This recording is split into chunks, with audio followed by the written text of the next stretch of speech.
La Vigor, capolista del girone A, fa visita a un grifone che deve rialzare la testa dopo la sconfitta contro il Fonte Meravigliosa e che ha bisogno di punti per rimanere attaccata al treno chiamato quarto posto. I padroni di casa partono alla grande e rischiano subito di far male con questo tiro di Caucci. Troppo strozzato, diventa facile preda di tragualli. I Blaugrana non ci stanno e provano subito a rispondere con questa botta dalla distanza di Pancucci che sorvola l'incrocio.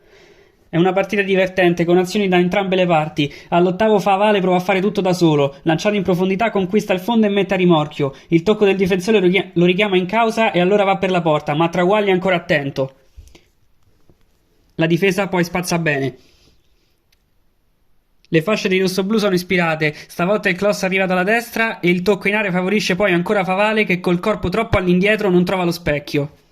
Gli ospiti provano a rispondere con questo piattone di Morano finito fuori.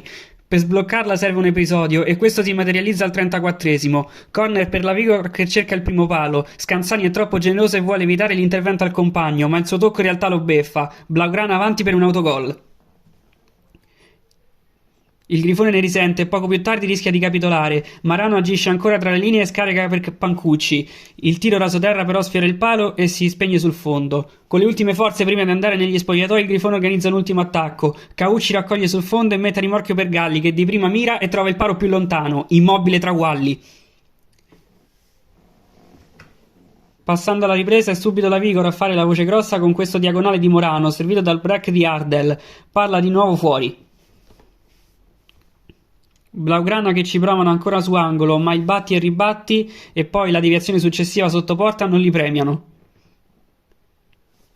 Stessa sorte per il colpo di testa sotto misura imbeccato da questo bellissimo cross di Morano.